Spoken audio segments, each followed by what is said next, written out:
محترم بزرگوں دوستوں عزیزوں، تبلیغ میں 6 نمبر اتنے مشہور ہو گئے ہیں کہ لوگ ان نمبروں کو گنوانے کو 6 نمبر سمجھتے ہیں۔ کسی کو بیان کرنا آ جائے، تقریر کرنی آ جائے تو وہ سمجھتا ہے کہ مجھے 6 نمبر آ گئے ہیں، حالانکہ یہ نمبر نہیں ہے، یہ وہ صفات ہیں جن کو اپنے اندر پیدا کرنا ہر مسلمان کے ذمہ فرض عین ہے۔ یہ وہ صفات ہیں جن کو اپنے اندر پیدا کرنا ہر مسلمان مرد و عورت کے ذمہ فرض عین ہے۔ اور یہ بات سب یاد رکھیں کہ حضور اکرم صلی اللہ علیہ وسلم نے ان صفات کو اندر پیدا کرنے کی صحابہ سے ایک عملی مشق کرائی ہے، اس عملی مشق کا نام دعوت اور تبلیغ ہے۔ یہ بات بہت ضروری میں عرض کر رہا ہوں، ان صفات کا بیان کر دینا یہ کوئی بات نہیں ہے، ان صفات کو اندر پیدا کرنے کی ایک مسنون عملی محنت ہے جو حضور اکرم صلی اللہ علیہ وسلم نے اپنے صحابہ سے کروائی ہے اور صحابہ نے لگ کر اس کام کو کیا ہے۔ پہلی صفت ایمان ہے، ہر مسلمان مرد عورت کے ذمہ اتنا ایمان سیکھنا فرض عین ہے جتنا ایمان اس کو حرام سے روک دے اور اللہ کے حکم پر قائم رکھے۔ فرائض کا ادا ہو جانا اور حرام سے بچ جانا، یہ اتنا ایمان ہر مسلمان کی ذمہ فرض عین ہے۔ اتنی بات کے ساتھ عرض کرتا ہوں کہ اتنا ایمان بنانے کے لیے کیا طریقہ ہے، ایک صحابہ کا کیا معمول ہے، وہ اپنے ایمان میں کمال کیسے پیدا کیا کرتے تھے، اس کی جو عملی مشق ہے اور اس کا جو عملی جو میں کہتا ہوں اس کا جو مسنون طریقہ ہے۔ آپ اگر کا خیال اگر یہ ہے کہ تبلیغی جماعت کا طریقہ ہے تو میں آپ سے عرض کرنا چاہتا ہوں کہ ایمان میں کمال پیدا کرنا یہ صحابہ کرام کی ایک عملی محنت ہے، اور اس عملی محنت کا طریقہ وہی ہے جو طریقہ تبلیغ میں بتایا جاتا ہے۔ اس بات کو توجہ سے سنیں گے، اس لیے کہ بالغوں کا خیال یہ ہے کہ ان کا اپنا طریقہ کار ہے جو یہ کرتے ہیں، حالانکہ آپ کو معلوم ہونا چاہیے کہ بارے صحابہ جس میں معاذ بن جبل، عبداللہ بن رواحہ، عمر بن الخطاب، ان کا معمول تھا کہ یہ اپنے ایمان کی تکمیل کے لیے مسجد کے اطراف میں گشت کرتے تھے اور مسلمانوں کے ہاتھ پکڑ پکڑ کر انہیں یہ کہہ کر مسجد میں لاتے تھے کہ چلو ہمارے ساتھ چلو، اپنے پر ایمان لائیں گے۔ سب سے پہلے مسجد کی آبادی کی جو عملی محنت ہے اس کا بنیادی مقصد اپنے ایمان میں کمال پیدا کرنا ہے۔ عمر بن خطاب رضی اللہ تعالیٰ عنہ بازاروں میں گلیوں میں مسلمانوں کے ہاتھ پکڑ پکڑ کر ان سے کہتے تھے اجلس بنا۔ آج کل کے لوگ تو سمجھتے ہیں کہ صحابہ کا چلنا پھرنا صرف کافروں کو دعوت دینے یا قتال کے لیے نکلنا ہوا کرتا تھا۔ میں عرض کرنا چاہتا ہوں کہ صحابہ کا مدینے سے خروج یا صحابہ کا مقامی محنت وہ کفار سے زیادہ ایمان والوں پر تھی۔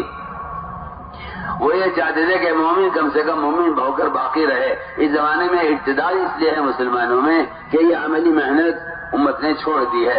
میں بہت بنیادی بات عرض کر رہا ہوں۔ عمر رضی اللہ تعالیٰ عنہ ایک دو کے ہاتھ پکڑتے اور کہتے کہ اٹھو ہمارے ساتھ، چلو ہمارے ساتھ، اب پر ایمان لائیں گے۔ فرمایا کہ یہ کام میں اس لیے کرتا ہوں تاکہ اس سے میرے ایمان میں زیادتی ہو، بلکہ امام بخاری رحمۃ اللہ علیہ کا مذہب ہے یہ کہ ایمان میں زیادتی ہوتی ہے، اور ان کا مستدل یہ ہے کہ علماء سارے صحابہ کے سب سے بڑے عالم، صحابہ کے درمیان سب سے بڑے مفتی معاذ بن جبل رضی اللہ تعالیٰ عنہ، ان کا معمول یہ تھا کہ وہ لوگوں سے خوشامد کرتے تھے، بازاروں میں کہتے تھے اجلس بنا من ساعتن۔ یہ امام بخاری کا مستدل ہے، ان کے پاس دلیل ایمان کے بڑھنے کی یہ ہے کہ معاذ بن جبل رضی اللہ تعالیٰ عنہ اپنے ایمان کو بڑھانے کے لیے گشت کرتے تھے، ملاقاتیں کرتے تھے اور خوشامد کر کے لوگوں سے کہتے تھے کہ چلو اٹھو ہمارے ساتھ مسجد میں آؤ، اپر ایمان لائیں گے۔ عبداللہ بن رواحہ رضی اللہ عنہ یہی کا کام کیا کہ لوگوں کو تیار کیا اس پر کہ ہم ایمان کے حلقے میں بیٹھیں گے مسجد میں تاکہ ایمان میں زیادتی ہو۔ تو انہوں نے جا کر آپ صلی اللہ علیہ وسلم سے اشکال کیا کہ یہ عبداللہ بن رواحہ کہتا ایمان لائیں گے، ہم تو سارے مسلمان ہیں، ایمان لائے سارے کہ آپ غور کریں صحابہ کرام کا ایمان قیامت تک آنے والے مسلمانوں واسطے نمونہ ہے۔ آمنو کما آمن الناس، یہ صحابہ کرام کے ایمان کی سب سے بڑی قرآن میں دلیل موجود ہے۔ اس کے باوجود صحابہ کرام اپنے ایمان کی تکمیل کے لیے ملاقاتیں کر کے لوگوں سے کہتے تھے کہ آؤ ہمارے ساتھ بیٹھو مسجد پر ایمان لائیں گے۔ میں نے مختصر عرض کیا کہ سب سے پہلا مقصد اس دعوت، اس نقل و حرکت کے ذریعے اپنے ایمان میں کمال پیدا کرنا ہے۔ آپ کا اگر خیال یہ ہے کہ یہی کوئی ایک طریقہ نہیں ہے اور بھی طریقے ہو سکتے ہیں تو میں آپ سے عرض کرتا ہوں اصل میں گشت کا مقصد تھا امر بالمعروف نہی عن المنکر، ایک بے نمازی کو نماز پر آمادہ کرنا، نماز کا فرض ہونا بتا دینا، یہ گشت کا موضوع نہیں ہے. آپ ملاقات کر کے لوگوں سے کہتے بھائی نماز پڑھا کرو, نماز پڑھنا فرض ہے یا بالمعروف نہیں ہے. یہ تو نماز کی فرضیت کا آپ نے علم دیا ہے لوگوں کو کہ لوگوں کو معلوم ہو جائے کہ نماز فرض ہے. میں کہتا ہوں آج نہیں, محمد صلی اللہ علیہ وسلم کے زمانے میں بھی لوگوں کو معلوم تھا کہ نماز پڑھنا فرض ہے, مگر وہ نماز چھوڑ دیا کرتے تھے. بلکہ مفتی ثقیف نے سارے فرائض سے انکار کیا, وہ بغیر فرائض کا اسلام چاہتے تھے. آپ صلی اللہ علیہ وسلم نے, میں بہت بنیادی بات کر رہا ہوں کہ مفتی ثقیف نے فرائض سے انکار کیا. آپ صلی اللہ علیہ وسلم نے ان کو مسجد میں رکھا اور فرمایا کہ مسجد میں رہنا ان کے اندر پورے دن بھر چلنے کی استعداد پیدا کر دے گا. تو میں نے عرض کیا کہ صحابہ کرام تو کمال ایمان پر تھے, لیکن اس کے باوجود صحابہ سے کہا کرتے تھے کہ ہم اپنے پر ایمان لائیں گے. اس لیے میں نے عرض کیا کہ اصل میں امر بالمعروف و نہی عن المنکر کی عملی محنت کا موضوع گشت ہے. گشت کا مقصد ہی یہی ہے کہ لوگوں کو نماز پر آمادہ کرنا, ایمان پر آمادہ کرنا, علم کے لیے تیار کر کے مسجد میں علم کے حلقوں میں لا کر جوڑنا. اصل گشت کا مقصد ہی امر بالمعروف و نہی عن المنکر ہے, کیونکہ یہ بات بالکل اٹل ہے, ثابت ہے, اور علماء کو اس بات پر توجہ دینی چاہیے. امر معروف و نہی عن المنکر کی جو عملی محنت ہے وہ ہمارے تبلیغ میں گشت کا اصل مقصد ہے. ایک آدمی کو نماز پر تیار کرنا یہ اصل گشت کا مقصد تھا. ایک آدمی کو شراب کرنے سے اٹھا کر مسجد میں لے آنا یہ گشت کا اصل مقصد تھا. اور یہ بات یاد رہنی چاہیے سب کو, امر معروف و نہی عن المنکر کی عملی محنت. میرے الفاظ کو غور کریں گے آپ, امر معروف و نہی عن المنکر کی عملی محنت, بس یہی میں حضرت کے ساتھ کہہ رہا ہوں, امر معروف و نہی عن المنکر کی عملی محنت بس یہی واحد ذریعہ ہے ایمان کی تکمیل کا. اگرچہ آپ نماز پڑھتے ہو, روزہ رکھتے ہو, حج کرتے ہو, زکات دیتے ہو, آپ کوئی گناہ نہ کرتے ہو, آپ سارے نیک اعمال کرتے ہو, لیکن صاف لکھا ہے علماء نے کہ اگر اپنی ذات سے دوسروں کو نیکی پر آمادہ نہیں کرتا, اپنی ذات سے لوگوں کو دوسروں کو برائی سے روکنے کی کوشش نہیں کرتا, تو صاف علماء نے لکھا ہے کہ اس فریضے کو ادا کیا بغیر ایمان کی تکمیل نہیں ہوگی. قرآن کی آیت بالکل صاف ہے. فرما رہے اللہ تعالیٰ تأمرون بالمعروف وتنہون عن المنکر وتؤمنون باللہ, کہ ایمان باللہ کے لیے بنیادی شرط یہ ہے کہ آپ لوگوں کو نیکی پر آمادہ کریں اور آپ لوگوں کو منکر سے بچانے کی کوشش کریں. اس کوشش کا نام گشت ہے, اس کا نام ملاقاتیں ہیں. اسی لیے صحابہ کرام کا یہ معمول تھا کہ وہ لوگوں سے ملاقاتیں کر کے انہیں مسجد کے ماحول میں لے کر آیا کرتے تھے. اس لیے کہ میں نے عرض کر دیا کہ وقت ثقیف نے فرائض سے انکار کیا, آپ نے ان کو مسجد میں رکھا, فرمایا مسجد میں رہنا ان کے دلوں کو نرم کر دے گا. چور سے چوری ہو گئی, آپ نے مسجد میں رکھا. ایک آدمی زنا کا تقاضا لے کر آپ کی خدمت میں آیا, آپ نے مسجد بٹھا کر سمجھایا. وہ کہتا ہے مسجد کی برکت تھی, مسجد کا ماحول ہے کہ اس سے اس کے دل میں زنا کی نفرت پیدا ہو گئی. ایسے بے شمار واقعات ہیں کہ حضور اکرم صلی اللہ علیہ وسلم دلوں کو نرم کرنے کے لیے فرماتے تھے کہ اسے مسجد کے ماحول میں رکھو. میں تو بے تکلف آپ سے عرض کرتا ہوں, مسلمان بغیر فرائض کا اسلام چاہتا ہے. اس زمانے میں آپ کو ایسے مسلمان کی اکثریت ملے گی جو اپنے آپ کو مسلمان سمجھتے ہیں, مگر ان کا اسلام قومیت کا اسلام ہے. قومیت کا اسلام نہیں ہوتا. اصل اسلام ہوتا ہے اطاعت کا اور فرائض کے ادا کرنے کا, حرام سے بچنے کا اور اتباع سنت کا. ان ساری استعداد کے پیدا ہونے کا کے لیے اصل مسجد کا ماحول ہے. اس لیے آپ نے صاف فرمایا کہ اعمال مسجد سے بڑھ کر کوئی اور ذریعہ, آپ جتنے چاہے موبائل چلانے, جتنے چاہے پمفلیٹ چھاپ کے تقسیم کرا دیں, جتنی چاہے آپ نشر و اشاعت میں کوشش کرنے میں اللہ کی 100 بار قسم کھا کر کہہ سکتا ہوں کہ نہ تربیت ہوگی, نہ تعلیم ہوگی, نہ عمل کی اصلاح پیدا ہوگی, کیونکہ آپ کی ساری کوششیں سنت سے ہٹی ہوئی ہیں. آپ کو رواجی طریقے اچھے لگتے ہیں سنت کے مقابلے میں, جبکہ قرآن کا یہ فیصلہ میں نے آیت پڑھی ہے قرآن کی خطبے میں, قرآن کا یہ فیصلہ ہے کہ جو آدمی اتباع سنت پر ہے بس وہ ہدایت پر ہے, جو اتباع سنت پر نہیں ہے وہ ہدایت کے راستے پر نہیں ہے. تو میں ان تطیعوہ تہتدوا, اگر تم نبی کی اطاعت کرو تو ہدایت پر ہو. نبی کے کاموں میں سے ایک بنیادی کام یہ ہے کہ آپ صلی اللہ علیہ وسلم تربیت اور تعلیم کے لیے مسجد کے ماحول میں لوگوں کو رکھا کرتے تھے. اس لیے میں نے عرض کر دیا کہ گشت میں آپ ایک بات یاد رکھیں, سب چاہے مقام پر ہو چاہے باہر کی نقل و حرکت ہو, گشت کا موضوع سے ملاقات کر کے دین کی بات کان میں ڈال دینا نہیں ہے. گشت کا اصل موضوع یہ ہے کہ مسلمان کو اس کے ماحول سے نکالا جائے. آپ سب جانتے ہیں ماشاءاللہ, پڑھے لکھے لوگ ہیں, علماء بھی ان میں ہوں گے, وہ جانتے ہیں کہ ایک شخص نے 99 قتل کیے. پھر ایک راہب سے کہا حلی من توبتین، کیا میری توبہ قبول ہو جائے گی؟ اس راہب نے کہا اللہ تمہیں معاف نہیں کریں گے، تم 99 قتل کیے ہیں. اس نے اس راہب کو بھی قتل کر دیا، 100 قتل پورے کر دیے. پھر ایک عالم کے پاس گیا، عالم سے کہا حلی من توبتین، کیا میری توبہ قبول ہو جائے گی؟ اس عالم نے جو جواب دیا ہے وہ جواب ہم سب کے لیے مثال ہے، اور وہ جواب ہم سب کے لیے دلیل اور ہم سب کے لیے ایک رہبری ہے. عالم نے یہ کہا کہ توبہ چاہتے ہو اپنی بستی چھوڑ کر نکل جاؤ. کیا وجہ ہے اس کی؟ کیوں نہیں کہا اس نے کہ ندامت ہو، استغفار ہو، آئندہ قتل نہ کرنے کا پختہ ارادہ ہو، اللہ تعالیٰ معاف کر دیں گے. اس نے کہا معافی چاہتے ہو تو اپنی بستی چھوڑ کر نکل جاؤ. میں آپ سے بہت بنیادی بات کر رہا ہوں. گشت کا موضوع یہ نہیں ہے کہ آپ گزرتے گزرتے لوگ کان میں بات ڈال دے بھائی نماز پڑھا کرو، ہم بھی پڑھو گے، ہاں جی پڑھیں گے، اچھا جی حافظ ہمارا ذمہ داری پوری ہو گئی ہے. میں آپ سے عرض کرنا چاہتا ہوں کان میں بات ڈالنا تبلیغ نہیں ہے، وہاں ایسا کا ملفوظ ہے، بلکہ دل میں بات کا اترنا تبلیغ ہے. اور دل میں اترنے کی جگہ صرف مسجد ہے. اس کے بے شمار واقعات، بے شمار احادیث موجود ہے جس سے معلوم ہوتا ہے کہ بات کے دل میں اترنے کے لیے مسجد متعین کی گئی ہے کہ بات دل میں یہاں اترے گی، باہر بات دل میں اترے گی نہیں.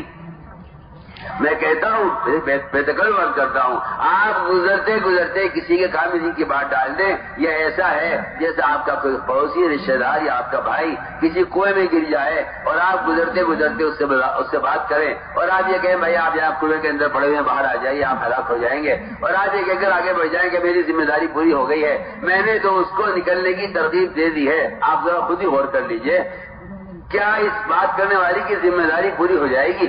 کیا اس گڑھے میں گرنے والی کی جان بچ جائے گی؟ نہیں میرے عزیز دوستو، بنیادی بات یہ ہے کہ اس کا ہاتھ پکڑ کر اس کو گڑھے سے نکالنا، بس یہ اس کی جان کے بچنے کا ایک واحد ذریعہ ہے. اگر آپ اس کو نکلنے کی ترغیب دے کر آگے بڑھ جائیں تو میں نہیں سمجھتا کہ اس گڑھے میں گرنے والی کی جان بچ جائے گی. ہر لمحہ وہ آدمی خطرے میں آ جائے گا. اصل میں اس کو گڑھے سے نکالنا، اس کی جان بچانا ہے. اس کو نکلنے کی ترغیب دے کر آپ آگے بڑھ جائیں، اس سے تو آپ کی ذمہ داری پوری نہیں ہوگی. میں بہت آسان بات عرض کر رہا ہوں.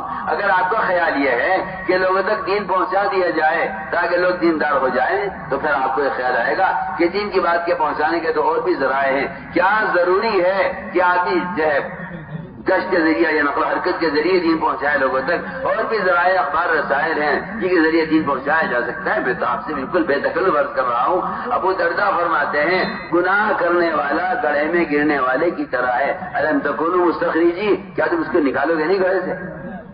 یہ کتنی آسان بات عرض کر رہا ہوں. ہمارے گشت کا موضوع ہے یہ. ایک مسلمان سے اس وقت کی نماز ادا کروانا گشت کا موضوع ہے. ایک مسلمان کو گناہ کے اڈے سے ہٹا کر مسجد کے ماحول میں لے آنا یہ گشت کا موضوع ہے. یہ نہیں ہے کہ آپ ملاقاتوں کے ذریعے بات پہنچا کر آ جائیں اور آپ یہ کہیں میں نے تو بات پوری کر لی ہے، اب وہ عمل کرے یا نہ کرے. میں کہتا ہوں باتوں سے عمل کی استعداد پیدا نہیں ہوتی. عمل کی استعداد فرشتوں کے پڑوں میں رہنے سے اور مسجد کے ماحول سے پیدا ہوتی ہے. یہ تو سنت ہے. جو اس کا انکار کر رہا ہے وہ سنت کے طریقے تربیت کا انکار کر رہا ہے. اس سے میں اور کیا عرض کروں آپ سے. اس لیے میرے دوستوں میں نے پہلی بات عرض کر دی ہے کہ ایمان کی تکمیل کا اصل سبب یہ ہے کہ امر معروف و نہی عن منکر آدمی خود فریضوں کو ادا کرے. یہ نہیں کہ ہاں اخبار رسائل سے بھی عوامی نواحی پھیلا دیے جائیں تاکہ لوگ پڑھ کر احکام پر آ جائیں اور منکرات کو پڑھ کے منکرات چھوڑ دیں. عمل کی استعداد علم سے پیدا نہیں ہوتی. علم تو عمل کا طریقہ بتلائے گا، عمل کا طریقہ علم بتلائے گا.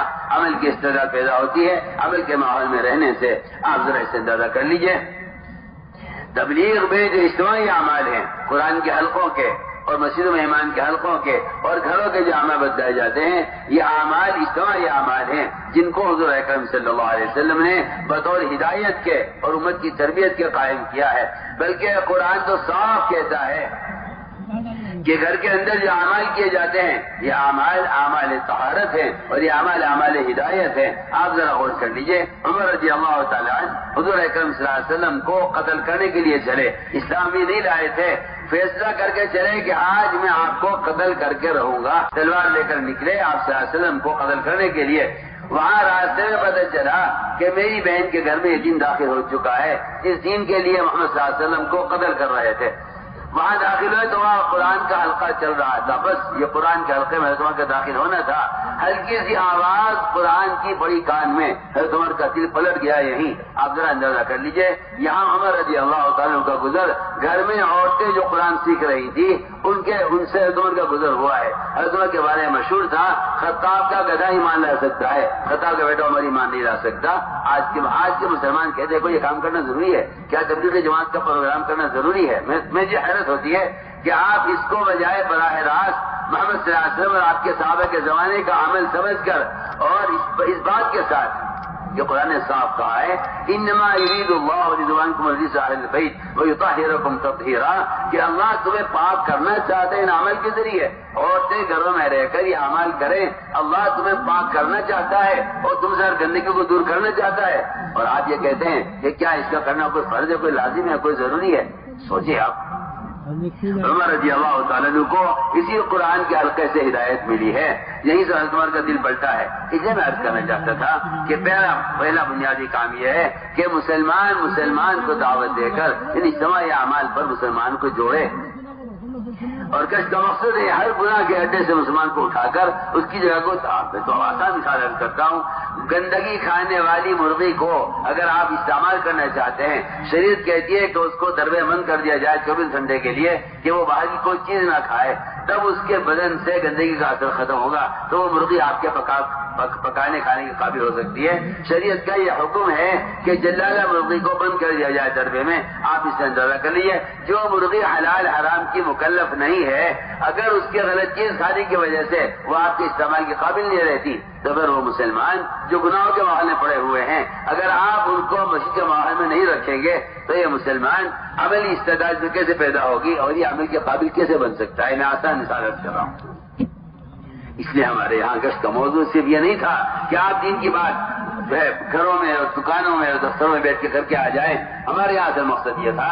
ہم نہیں کہتے کہ تجارت چھوڑو دفتر چھوڑو، ہم یہ کہتے ہیں ہر مسلمان کا فارغ وقت مسجد کے لیے لے لیا جائے، کیونکہ اگر مسلمان کا فارغ وقت بازار میں گزرے گا یا گناہوں میں گزرے گا تو ماحول بگڑے گا، اور اگر مسلمان کا فارغ وقت مسجد میں گزرے گا تو اس سے مسلمان کے اندر عمل کی استعداد پیدا ہوگی، کیونکہ مسجد میں رہنے والا فرشتوں کے پروں میں رہنے والا ہے۔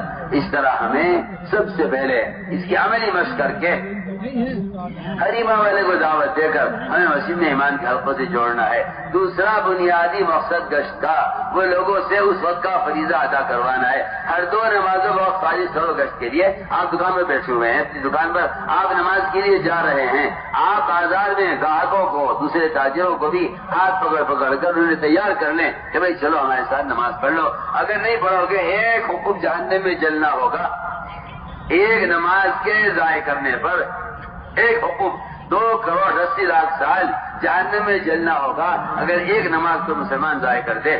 آپ اس کو خیال کرتے ہوئے اگر آپ کے میلے میں آگ لگ جائے، آپ کے بازار میں آگ لگ جائے، آپ اپنے دشمن کی دکان کی آگ بجھائیں گے اس خیال سے بتا رہے میری دکان ہے۔ آپ اسے اندازہ کر لیجیے آپ کی دکان کے پڑوسی کی نماز چھوڑنے کی نحوست آپ کی دکان پر بھی پڑے گی۔ آپ کہتے ہیں میری دکان پر کسی نے سحر کرا دیا ہے، آمدنی بند ہو گئی ہے، میں تو نماز نہیں پڑھتا ہوں، روزہ بھی رکھتا ہوں، میں تو سارے اعمال خیر کرتا ہوں، کیا وجہ ہے میری دکان نہیں چلتی؟ عاملوں کے چکر لگاتے ہیں، علماء سے دعاؤں کے لیے کہتے ہیں۔ بات اصل یہ ہے ایک بے نمازی کی نحوست 40 گاؤں تک جاتی ہے، 40 گاؤں۔ آپ کی دکان برابر میں ہے اگر آپ نماز پڑھتے ہیں، لیکن برابر کے پڑوسی دکاندار سے نماز نہیں پڑھواتے۔ حضرت صاحب نے لکھا ہے آپ نماز پڑھنے کے باوجود گناہ گار ہیں، اس لیے کہ آپ خود تو نماز پڑھتے ہیں، اپنے پڑوسیوں کو آپ نماز نہیں پڑھواتے، اپنے پڑوسیوں کو آپ نے نماز کے لیے جاتے ہوئے کیوں نہیں تیار کیا؟ اور سارے لکھا ہے جو آدمی خود نماز کا پابند ہے لیکن دوسروں کو نماز پر آمادہ نہیں کرتا، وہ فرماتے ہیں کہ یہ نماز پڑھنے والا بھی گناہ گار ہے، کیونکہ اس کے ذمہ 2 فریضے تھے، ایک نماز پڑھنے کا فریضہ اس کے ذمہ تھا، ایک دوسروں کو نماز پڑھوانے کا فریضہ اس کے ذمہ تھا۔ اس لیے ہم نے عرض کیا کہ دوسرا بنیادی فریضہ نماز کا ہے ایمان کے بعد۔ ہر مسلمان نماز کی ادائیگی پر آ جائے، ہمارے گشت کا اصل موضوع یہی تھا۔ فرائض پر جمع کرنا گشت کا اصل مقصد ہے۔ ایمان، نماز اور علم یہ 3 بنیادی مسجد کے فرائض ہیں، ان 3 فرائض پر امت کو جمع کرنے کے لیے گشت ہے۔ اس لیے یہ بات درمیان میں عرض کر دیتا ہوں کہ مسجد کو آباد کرنا یہ مومن کا کام ہے، مسجد کو برباد کرنا مشرک کا کام ہے۔ کافر مومن کے درمیان مسجد کی آبادی کا فرق ہے، یہ بات جاننی چاہیے۔ یہ نہیں کہ تبلیغی جماعت کا کام مسجد کو آباد کرنا ہے، وہ تو سارے ایمان والوں کے ذمہ مسجد کو آباد کرنا ہے۔ مسجد کو آباد کرنا، اس کے لیے حفاظت کرنا، اور صرف آباد یہ نہیں کہ آپ بیٹھ کے مسجد میں ذکر تلاوت کر لیں۔ آباد کرنا یہ ہے کہ آپ لوگوں کو مسجد میں جمع کرنے کی کوشش کریں، آپ اس کے لیے فارغ کریں، اپنے کام آگے پیچھے کر کے مسجد کی آبادی کے لیے فارغ کریں۔ یہ ایسا لازمی عمل ہے، میری بات توجہ سننا، میں سب سے کہہ رہا ہوں، علماء بھی ہوں یا عوام ہوں، یہ ایسا لازمی عمل ہے اگر آپ اس میں کوتاہی کر لیں، اگر آپ اسے تاخیر کر دیں تو آپ کو اللہ کے عذاب کا آنے سے ڈرنا چاہیے۔ صحیح روایت مشری کی روایت ہے، یحییٰ علیہ السلام کو اللہ نے حکم دیا کہ یحییٰ لوگوں کو مسجد میں جمع کر کے انہیں 5 فرائض آپ سکھلائیں، انہیں ایمان سکھلائیں، انہیں نماز سکھلائیں، انہیں روزہ سکھلائیں، انہیں زکوٰۃ دینا سکھلائیں، انہیں اللہ کا ذکر کرنا سکھلائیں۔ یہ 5 فرائض سکھلانے کے لیے مسجد میں جمع کرنے کا حکم دیا اللہ نے یحییٰ علیہ السلام کو کہ بنی اسرائیل کو جمع کریں مسجد میں۔ یحییٰ علیہ السلام کسی کام میں مشغول تھے، عیسیٰ علیہ السلام نے یاد دلایا اور یہ کہا یحییٰ کا یہ کام تو نہیں کرتے تو میں کر دیتا ہوں۔ یحییٰ علیہ السلام نے کہا عیسیٰ اگر یہ کام آپ نے کر دیا میں نے نہ کیا تو اللہ مجھے زمین میں دھسائیں گے، اللہ مجھے عذاب دیں گے۔ بتائیے اگر آپ کا خیال یہ ہے کہ مسجد کی آبادی کوئی فرض نہیں، کوئی واجب نہیں، ایک مستحب عمل ہے، کوئی کرنا چاہے تو کر لے، اتنی سخت وعید یحییٰ علیہ السلام بیان کر رہے ہیں کہ اگر میں نے اس کام کو نہ کیا تو اللہ مجھے زمین میں دھسائیں گے، اللہ مجھے عذاب دیں گے۔ آپ سے اندازہ کر لیجئے کہ ایک مسلمان کے ذمے مسجد کی آبادی کے لوگوں کو مسجد میں جمع کر کے بات کرنا، ان کو دین سمجھانا سکھلانا، یہ کتنا لازمی کام ہے ہر مسلمان کے ذمے، جبکہ صاف میں صحیح روایت آپ کے سامنے نقل کی ہے، مشری کی روایت ہے۔ آپ یہ خیال نہ کیجئے کہ تبلیغ جماعت کا اپنا پروگرام ہے، یہ تو ہر مومن کے ذمے لازم ہے کہ وہ اگر مومن ہے تو اس کے ایمان کا تقاضا یہ ہے، اور اس کے مومن ہونے کی علامت یہ ہے، اور اس کے مسلمان ہونے کا مطلب یہ ہے کہ وہ مسجد کی آبادی کی وہ فارغ کرے۔ سب کے لیے لازمی چیز ہے، کیونکہ قرآن نے صاف کر دیا بالکل کہ مسجد کو آباد کرنا مومن کا کام ہے، اور مسجد کی ویرانی کی کوشش کرنا یہ مشرک کا کام ہے کہ مشرک مسجد کو آباد نہیں کرے گا۔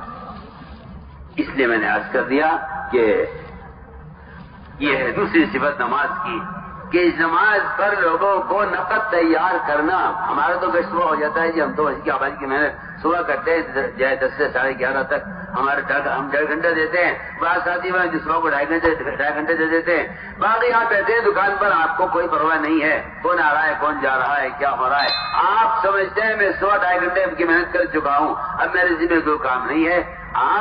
میں کہتا ہوں کہ جس منکر کو مسلمان ہوتا ہوا دیکھ رہا ہے اس منکر کو اس وقت روکنے کی کوشش کرے۔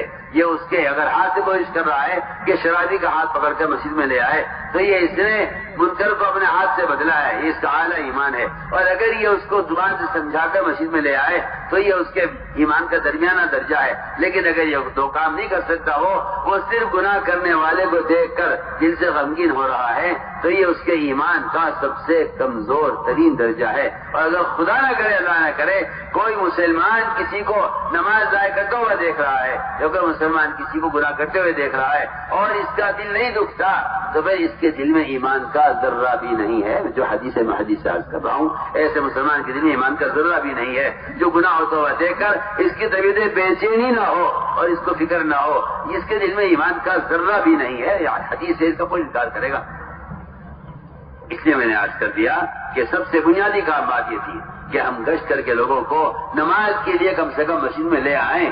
اگر میں کہتا ہوں، یقین سے کہتا ہوں، جتنے مسلمان ہر محلے میں نماز مسجد میں پڑھتے ہیں، اگر یہ سارے مسلمان یہ طے کر لیں مجھے اپنے ساتھ 10 آدمیوں کو نماز کے لے کر آنا ہے تو میں سمجھتا ہوں کہ آپ کے محلے آسانی کے ساتھ 100% نماز پر آ جائیں گے۔ ورنہ سچی بات یہ ہے کہ اتنا بڑا عابد زاہد متقی عبادت گزار ہو وہ نماز چھوڑنے والے کی نحوست سے بچے گا نہیں۔ اگر نماز نہ پڑھا اور عذاب آیا تو اللہ تعالیٰ اس عابد کو بھی تباہ کریں گے جو نماز کا پابند تھا اور نماز کبھی نہیں چھوڑتا۔ صحیح حدیث ہے، اللہ نے فرمایا جبرائیل اس پوری بستی کو اٹھاؤ آسمان کی طرف اور پٹک دو اس کو زمین پر۔ جبرائیل نے کہا تو تیرا فلاں نیک بندہ ہے جو کبھی ایک لمحے کے لیے تیری ہاتھ سے غافل نہیں ہوا، اس کا کیا ہوگا؟ اللہ نے فرمایا اسے بھی ہلاک کر دو، اسے بھی پٹک دو اٹھا کر۔ یہ اپنی عبادت میں مشغول رہتا تھا اور لوگ میرے فرائض ظاہر کر رہے تھے اور لوگ گناہ مبتلا تھے، کبھی اس کی پیشانی میں بلّی پڑا، اس نے کوئی کوشش نہیں کی ان کو ہدایت پر لانے کی، اسے بھی تباہ کرتا ہوں۔ آپ یہ مت سمجھیے کہ آپ اپنے انفرادی اعمال کر کے کامیاب ہو جائیں گے۔ بڑے سے بڑے ولی اور بڑے سے بڑے بزرگ کے لیے بھی یہ شرط ہے کہ اگر نجات چاہتا ہے تو دوسروں کو نیکی پر آمادہ کرنے کی خود کوشش کرے اور دوسروں کو گناہ سے بچانے کی خود کوشش کرے۔ دوسری بات میرے دوستو یہ ہے، مسجد میں لا کر ایک مسلمان سے اس وقت کا فریضہ ادا کروا دو۔ نماز نہیں پڑھنے آتی اس کو بٹھا کر سکھلاؤ، نماز بٹھا کر اس کو سکھلاؤ، اس کو نماز نہیں، اس کے کپڑے ناپاک ہیں، اپنے پاک کپڑوں کا انتظام کرو اور لا کر ایک مسلمان سے سب سے پہلا کام یہ ہے اس وقت کا فریضہ اس سے ادا کرواؤ۔ بیان کو لائک، شیئر اور چینل کو سبسکرائب کرنا مت بھولیے۔ روزانہ حساب لگایا کرو کہ آج میرے ذریعے سے کتنے مسلمان نماز پڑھی، روزانہ کا حساب لگائے، روزانہ اس کا حساب تمہارے پاس حساب ہے، آج کتنے گاہک دکان پر آئے، آج کتنوں کا حساب، کتنوں کو میں نے مال دیا ہے۔ آدمی سر پکڑ کے بیٹھا رہتا ہے، شام کو وہ ایک ایک چیز کا حساب لکھتا ہے، پیسے جوڑتا ہے کہ کیا ادھار گیا، کیا نقد گیا۔ آپ ذرا غور کریں، روزانہ ہر مسلمان کو چاہیے کہ وہ اس پر غور کرے کہ آج میرے ذریعے سے اللہ نے کتنے مسلمانوں کو جہنم سے بچایا ہے۔ دوسرا کام یہ ہے ابھی نمازوں میں کمال پیدا کرو، ابھی نمازوں میں کمال پیدا کرو۔ میں کہتا ہوں کہ اللہ مجھے معاف فرمائے، میں تو اپنے آپ کو متهم کر کے عرض کرتا ہوں، ہماری نمازیں خود اس قابل نہیں ہیں کہ جو ہمیں منکر سے روک دیں۔ جو آدمی کوئی گناہ کر رہا ہے وہ گناہ کا سبب نماز میں تلاش کرے، اس لیے کہ نماز سے کے بگڑنے سے بڑھ کر اور کوئی گناہ کا سبب نہیں ہے۔ آپ ماحول کو الزام دیں، شیطان کو الزام دیں، سب سے پہلے بھی نماز کو دیکھیں کہ آپ کی نماز کا کون سا عمل بگڑا ہوا ہے جس کی وجہ سے آپ کی نگاہ حرام کی طرف جا رہی ہے۔ جو آدمی نماز میں نظر کو سجدے کی جگہ نہیں رکھے گا اس کی نماز اگرچہ ہو جائے، مفتی صاحب کہیں گے آپ نے کوئی ضرورت دیکھ لیا آنکھ سے تو کوئی حرج نہیں ہے، نماز ہو جائے گی۔ میں کہتا ہوں کیا نماز ہو جائے گی؟ جو نماز منکر سے نہ روکے، قرآن کی اصطلاح میں وہ نماز قائم نہیں ہے، بالکل پکی ٹھکی بات ہے۔ یہ تو صاف ستھری بات ہے، جو نماز منکر سے روکنے والی نہیں ہے وہ نماز قائم نہیں ہے۔ جائز نماز اور ہوتی ہے، قائم نماز اور ہوتی ہے۔ قرآن نے صاف کہا ہے کہ قائم نماز وہ جو منکر سے روکے۔ اگر آپ کی آنکھ نامحرم کو دیکھ رہی ہے تو یقینی بات ہے کہ آپ کی نماز میں کمی ہے، اور وہ کمی یہ ہے کہ آپ کی نظر نماز میں قابو میں نہیں رہتی۔ جو آدمی نماز میں نظر کو قابو میں نہیں رکھے گا اس کی نظر نماز سے باہر بے قابو ہو جائے گی اور وہ نامحرم کو دیکھے گا اور کہے گا کہ جی میں تو کوشش کرتا ہوں نہ دیکھوں مگر کیا کروں، ایسی بیماری لگ گئی ہے، اور آ کے پوچھتے ہیں کہ کوئی وظیفہ بتا دو۔ اس سے بڑھ کر کیا وظیفہ ہوگا کہ تو اپنے اعضاء پر نماز پابند کر لے، اللہ تیرے اعضاء کو نماز سے باہر پابند کر دیں گے۔ قرآن کی آیت کا صاف ترجمہ ہے یہ، اقیم الصلاۃ ان الصلاۃ تنہی عن الفحشاء والمنکر، کہ نماز کو درست کر کے پڑھو۔ جو نماز درست ہوگی وہ نماز منکرات سے یقینا روکے گی۔ اس طرح ہمیں اپنی نمازوں میں کی مشق کرنی پڑے گی، آنکھوں کی مشق، ہاتھوں کی مشق، پیروں کی مشق۔ نماز میں سجدے اور قاعدے میں انگلیوں کو قبلے کی طرف کرنے کی کوشش اور مشق کرنی پڑے گی۔ یہ کہنا جی میری طرح مڑتا نہیں ہے، تو فضول کی باتیں ہیں۔ اللہ نے بدن کو عبادت کے لیے بنایا ہے، ایسا ممکن ہی نہیں ہے کہ کسی کا بدن اس کے مطابق نہ مڑ سکے۔ وہ تو غلط طریقے سے سجدے میں سجدہ کرنے اور قاعدے میں بیٹھنے کی غلط طریقے سے عادت ہو گئی ہے، لوگ پیر پہ پیر رکھ کر بیٹھ جاتے ہیں، حالانکہ ایسا نہیں ہے، بلکہ جو طریقہ تشہد میں بیٹھنے کا ہے، اگر تشہد اور جلسے میں پیر کی انگلیوں کا رخ اللہ قبلے کی طرف نہیں ہے تو آپ نماز سے بعد گناہوں کی طرف چلیں گے، آپ کے پیر گناہ کی طرف اٹھیں گے، کیونکہ نماز میں آپ کی انگلیوں کا رخ قبلے کی طرف نہیں تھا۔ جس کے اعضاء نماز پابند نہیں ہوں گے اس کے اعضاء نماز سے بعد پابند کیسے ہو جائیں گے؟ تو میں نے عرض کر دیا کہ اس طرح ہمیں اپنی نمازوں کے ظاہر پر مشق کرنی۔ اللہ مجھے معاف فرمائے، پرانوں کی نمازوں میں بھی بہت کمی ہے، وہ ان کے ذہن میں نماز کی ایک شکل ہے، اس شکل کے پورا کرنے کو نماز سمجھتے ہیں، حالانکہ صلو کما رأیتمونی اصلی یہ قیامت تک آنے والے مسلمانوں کے لیے حکم ہے۔ ہر مسلمان کی نماز کے لیے نمونہ براہ راست محمد صلی اللہ علیہ وسلم ہے، کوئی بھی نماز کی نمونہ نہیں ہے، بلکہ محمد صلی اللہ علیہ وسلم صحابہ سے لے کر قیامت تک آنے والوں کے لیے نماز میں نمونہ ہے، اس لیے بھی نمازوں میں اس طرح کمال پیدا کریں۔ دوسری بنیادی بات یہ ہے کہ تہجد کا خوب اہتمام کریں.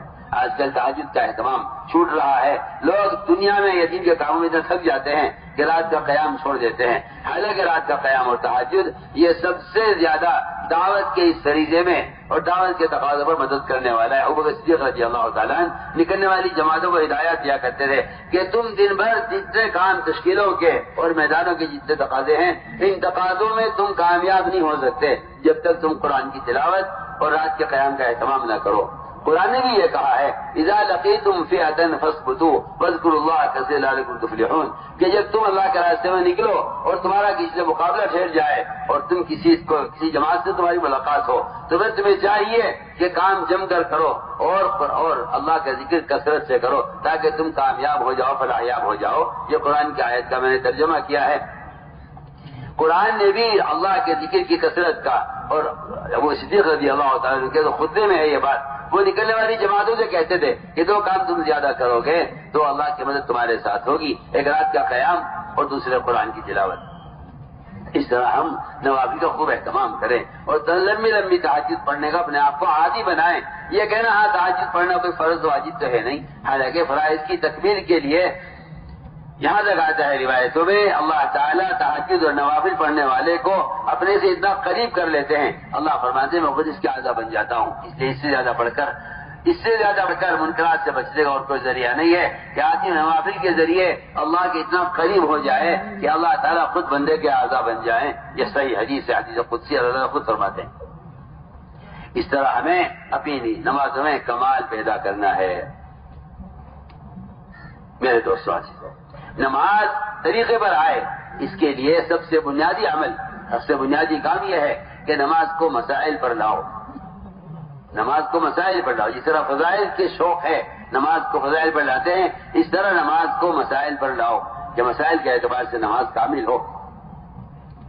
اور اس کے لیے ساتھ بنیادی بات یہ ہے کہ مسجدوں میں آنے والوں کو نماز خود سکھلاؤ. ہماری تو علماء سے درخواست ہے کہ علماء مسجدوں کو وقت دیں, اس لیے کہ محمد صلی اللہ علیہ وسلم کی سنت یہ نہیں ہے کہ آپ نماز کی کتاب چھاپ کر بازاروں میں تقسیم کرا دیں کہ جاؤ بازار سے کتاب لو نماز سیکھ لو.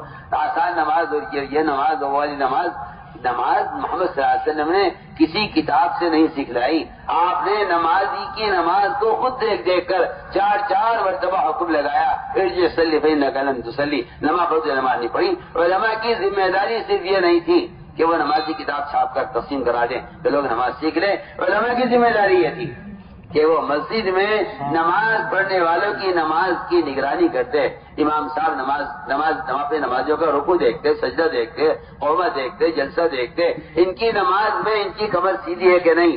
امام صاحب اس کی نگرانی کرتے. امام صاحب کہتے ہیں میں تو تنخواہ دار ملازم ہوں, مجھے تو 5 وقت کی نماز پڑھانے کی تنخواہ ملتی ہے. آپ محمد صلی اللہ علیہ وسلم کے مصلی پر کھڑے ہوئے ہیں, آپ کو شرم آنی چاہیے. اگر آپ کا خیال یہ ہے کہ آپ کی تنخواہ نماز پڑھانے کی ہے تو پھر میں صاف سے عرض کرتا ہوں کہ یہ امام ناقص ہے.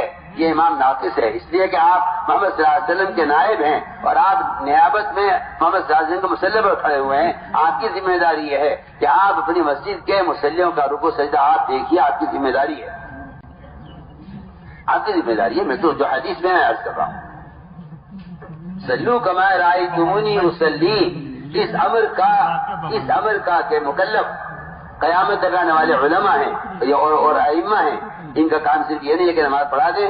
ان کا کام یہ نہیں تھا کہ نماز تم کتاب سے پڑھ لو سیکھ لو اور نماز میں تمہیں پڑھا دوں گا. بالکل یہ میں کہتا ہوں, بے تکلف کہتا ہوں کہ یہ سنت نہیں ہے. یہ کوئی سنت نہیں ہے. یہ کوئی سنت نہیں ہے کہ کتاب ہے کہ آپ نماز سیکھ لو اور میں نماز میں پڑھا دوں گا. یہ کوئی سنت نہیں ہے. سنت یہ ہے کہ تم میری نماز دیکھو. آپ شاستر نے ممبر پر نماز پڑھائی ہے, ممبر پر چڑھ کر تاکہ سارے صاحب آپ کی نماز کو دیکھیں. ایک مرتبہ آپ نے ایسا بھی کیا ہے. آپ اپنی مسجد کے مصلی کی نماز کی نگرانی کر رہے ہیں اور بار بار حکم لگا رہے ہیں جی صلی فإنک لم تصلی. میری ساری دنیا کا ائمہ سے اور ساری دنیا کے مساجد کے اماموں سے یہ میری درخواست ہے کہ آپ مسجد میں آنے والوں کی عملی نماز کو دیکھیں, عملی وضو کو دیکھیں, عملی وضو کر کے دکھلائیں. عراق کے حضرت اللہ تعالیٰ عنہ عراق والے نے کہا کہ محمد صلی اللہ علیہ وسلم کے طریقے پر وضو سکھلائیے. یہ نہیں فرمایا کہ میں پمپلیٹ صاحب کی تقسیم کرا دوں گا اور میں جگہ جگہ پوسٹر لگوا دوں گا نماز کے طریقے کے. فرمایا کہ تم لوٹے میں پانی لاؤ، اونچی دیوار پر بیٹھے، اور علی رضی اللہ تعالیٰ نے آپ صلی اللہ علیہ وسلم کو جس طرح وضو کرتے ہوئے دیکھا تھا اس طرح وضو کر کے دکھلایا، اور فرمایا ہاکذا کان وضوء رسول اللہ صلی اللہ علیہ وسلم، اللہ کے نبی کا وضو کا طریقہ یہ تھا۔ عراق کے عورتوں سے لے کر مردوں سے لے کر بچوں تک کو وضو کرنا آ گیا تھا۔ پورے عراق میں کسی سے کہا جاتا کہ وضو کا طریقہ کیا، کہتا لاؤ لوٹے میں پانی میں کر کے دکھلاتا ہوں، اس لیے کہ میں نے بیان تو کوئی سنا نہیں کہ میں بیان کروں، اختلافی مسائل جو میں نے سنے نہیں کہ اس میں اختلاف کروں۔ میں کتنی آسان بات آپ سے عرض کرتا ہوں، آپ کے میری بات سے اختلاف بلا وجہ کا اختلاف ہے۔ عملی تعلیم سے امت یہ دور جا چکی ہے کہ اب ان کو صرف پمفلیٹ چھاپ کر تقسیم کرا دینے پر سے انکار سے اختلاف ہو گیا ہے، اور میں کچھ اور کہہ رہا ہوں، آپ کچھ اور سوچ رہے ہیں۔ سوچیے آپ، اگر علماء مسجدوں میں، وضو خانوں میں مجمع کھڑا ہوا ہے، مسجد میں نماز پڑھنے میں باقی ہیں، مجمع کھڑا ہوا ہے محلے کا، جن کو وضو نہیں کرنا تھا، اگر مفتی صاحب امام صاحب ایک لوٹا لے لیں، سب سے پہلے بھائی ذرا تم 5 منٹ کے لیے کھڑے ہو جاؤ، سب میں وضو کرتا ہوں، تو میرا وضو دیکھ، میری بات آپ کو بری نہ لگے، نشر و اشاعت نے، اخبار رسائل نے علماء کو بھی تعلیم، عملی تعلیم سے فارغ کر دیا، اور عوام کو بھی علماء سے مستغنی کر دیا کہ ہمیں ان کی ضرورت نہیں، کتابوں میں دیکھ کر عمل کریں۔ کتاب عمل پیش نہیں کر سکتی، آپ اس بات کو کیسے مان لیں گے؟ آپ عمل پیش کرنا انسان کا کام ہے، کتاب کا کام عمل پیش کرنا نہیں ہے۔ کتاب علم پیش کرے گی، علماء اور علم کی روشنی میں عمل کر کے دکھلائیں گے، یہ طریقہ نبوت کا، اصل تعلیم کا طریقہ یہ ہے۔ نبی کتاب سے عمل سکھلاتے ہیں، علماء کو چاہیے کتاب سے عمل سکھلائیں۔ اس لیے ہم عرض کرنا چاہتے ہیں کہ ہمیں مسجدوں میں یہ عملی نظام ہر مسجد میں مطلوب ہے۔ میں مثال لگانے والوں سے بھی عرض کر رہا ہوں کہ خدا کے لیے رحم کرو امت کے حال پر، اس بات سے مطمئن مت ہو جاؤ کہ کتاب کا طریقہ، کتاب نماز کا طریقہ بازاروں میں بکتا ہے، آپ لے کے خرید لو اور پڑھ کے اسے نماز سیکھ لو۔ نہیں، مسائل کا حلقہ مسجد میں، قرآن کا حلقہ مسجد میں، فضائل کا حلقہ مسجد میں، مسائل کا حلقہ مسجد میں، اس سب کے باوجود ایک عملی نمونہ مسجد امام اور علماء پیش کریں۔ اگر یہ صورتحال بن جائے محلوں کی، مجھے امید ہے کہ ارتداد اور جہادت مسجد ختم ہو جائے، لیکن آلات کی سہولت اور اخبار رسائل کی سہولت نے اس عملی نبوت کے تعلیم کے طریقے کو بالکل ختم کر کے رکھ دیا ہے، بلکہ شاید اس کا مخالف ذہن تیار ہو رہا ہے۔ اس لیے میرے دوست ایک مشق نماز پڑھی ہو، لمبے لمبے رکوع، لمبے لمبے سجدے۔ دوسری عملی مشق نماز پڑھی ہے کہ نماز میں صفت احسان پیدا کرو، نماز میں صفت احسان پیدا کرو کہ اللہ کو دیکھتے ہوئے عمل کر رہے ہیں۔ تیسری مشق یہ ہے کہ نماز سے مسائل کو حل نہیں کہتے اسباب ترک کر دو، ہم کہتے ہیں اسباب کو مؤخر کرو، اعمال کو مقدم کرو۔ یہ صحابہ نے صحابہ سے اسباب ترک نہیں کرائے بلکہ اعمال کو مقدم کروائے۔ ایک صحابی نے کہا کہ میں چاہتے بحرین جانا چاہتا ہوں تو میں 2 رکعت نماز پہلے پڑھ لوں، اسباب ترک نہیں کروائے، اسباب کو پیچھے کرایا، اعمال کو مقدم کرایا تاکہ اسے عمل سے کامیابی لینا آئے۔ اللہ کی ذات عالی سے بہرحال فائدے اٹھانے کے لیے سب سے بنیادی عمل وہ نماز دیا گیا ہے۔ استعینوا بالصبر والصلاۃ، کہ اللہ تعالیٰ کی مدد حرام سے بچنے اور نماز کے ذریعے بالصبر والصلاۃ، کہ پہلے حرام سے کام کو بچاؤ، بعد نماز فرض ہوگی اللہ تعالیٰ بہرحال فائدے اٹھانے اس طرح ہمیں نماز پر اس کی مشق سوالات ختم کر دیا ہے کریمہ کا۔ میں کہتا ہوں چاہے اس میں پڑھ لو، قرآن کی تلاوت کا کوئی آتا ہے کہ قرآن کی تلاوت تو سارے مذاہب کا بدل ہو سکتی ہے، لیکن کوئی وظیفہ قرآن کی تلاوت کا بدل نہیں ہو سکتا۔ اس لیے کہ اللہ کی ذات سے نکلا ہوا کرام، اس لیے قرآن کی تلاوت کا خوب اہتمام کریں۔ حضور اکرم صلی اللہ علیہ وسلم اپنے کام آگے پیچھے کر دیا کرتے تھے روزانہ کے قرآن کی تلاوت کا اہتمام کرنے کے لیے اور روزانہ کے معمول کو پورا کرنے کے لیے۔ لیکن یہ بات میں بہت تاکید سے عرض کروں گا آپ سے، خدا کے لیے، اللہ کے لیے میں آپ سے ہاتھ جوڑ کر درخواست کرتا ہوں کہ موبائل کا قرآن ہرگز نہ پڑھا جائے، نہ رکھا جائے، ہرگز۔ یہ قرآن کی بے حرمتی کا ایک نیا فتنہ ہے، نہ آپ کو کرنا پڑتا ہے. ہمارے یہاں اس کی قدر کوئی گنجائش نہیں, کوئی گنجائش میرے یہاں اس کی قدر میں گنجائش. یہ عادت بن گئی ہے لوگوں کی. ابھی میں گیا ہوا تھا عمرے کے لیے, ایک صاحب موبائل لے کے کھڑے ہوئے, ہاتھ میں پکڑے ہوئے, آگے سے گزر ہاتھ ہاتھ مارا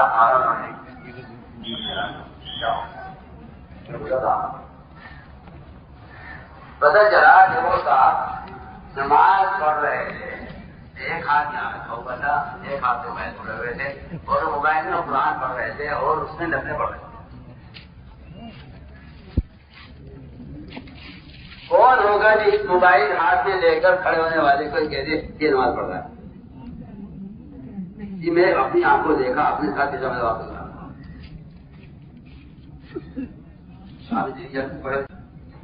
سورج آج بنی ایڈ آ رہے ہیں, پیغامات آ رہے ہیں, قرآن بھی چل رہا ہے,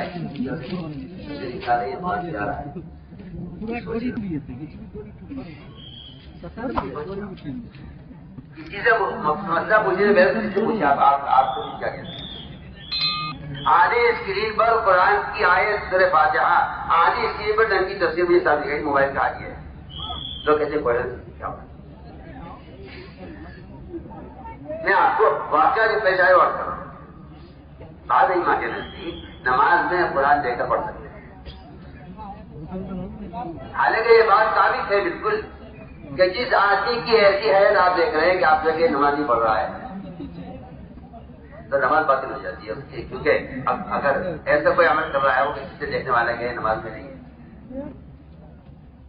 ان کے نزدیک نماز قرآن میں نماز میں دیکھا پایا جاتا ہے, آپ کے نزدیک نماز باطل ہو جائے گی. تو میں حیران کہ کیوں روکا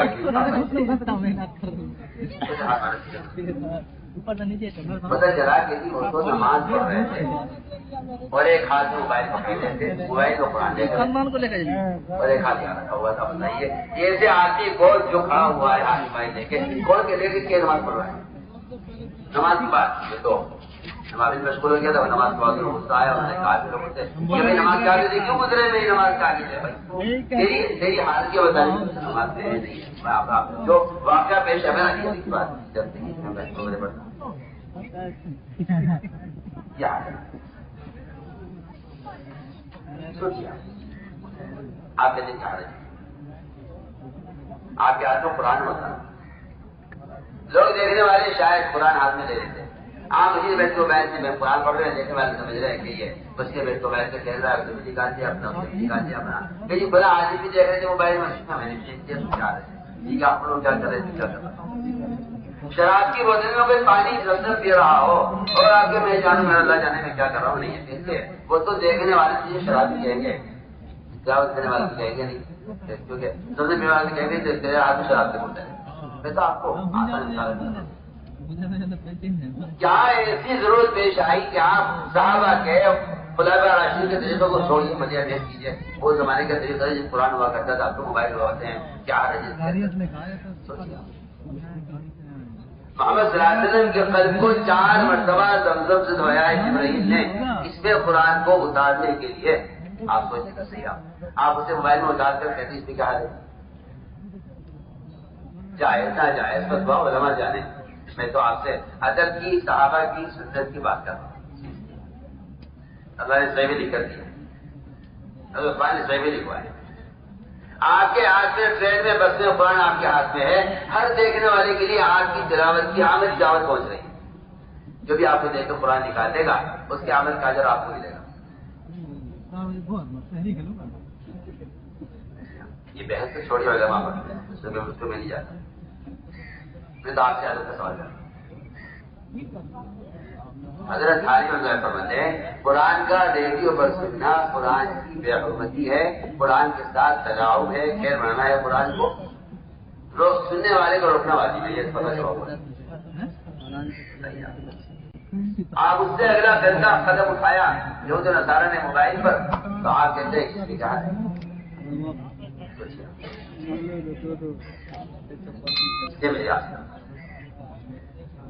کہ قرآن کے ادب، قرآن کا ادب کرو. میں سوال کرتا ہوں سب سے، آپ اپنے ماں باپ کی تصویر قرآن میں لگانا برا سمجھتے ہیں؟ بے شک میرے والدین ہیں، لیکن قرآن میں تصویر لگانا چاہیے. سر آپ جنگی فلموں میں تصویر رکھیں، قرآن پر رکھیں. بتائیے کہاں قرآن، کہاں ابھیان، کہاں قرآن، کہاں یہ جنگی فلمیں؟ آپ ذرا سوچیے. آپ پہلے وہ سل ہوا کرتی تھی، تو عورتیں گھروں میں یہ شیمبو تو ہوتے نہیں تھے. یہ عورتیں گھروں میں جیسی سے آملے پیستی تھی، کڑے ہوتے تھے، نیچے آملے پیس کر اسے سر دھویا کرتی تھی. اب شاید یہ دستور ہو پرانی تھی.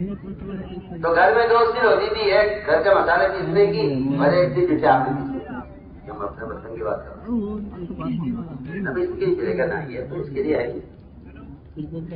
کیا تو اس کا اثر ہے مسالہ خراب ہو جائے گا. میں بہت آسان سوال کرتا ہوں. انسان کے اعضاء میں اللہ نے تقسیم کیا ہے. آپ تشہد یہ والی ہوگی، یہ والی ہوگی، یہ والی ہوگی، یہ موٹا اٹھا لے کے نہیں، یہی انگلی اٹھانی ہوگی تشہد میں.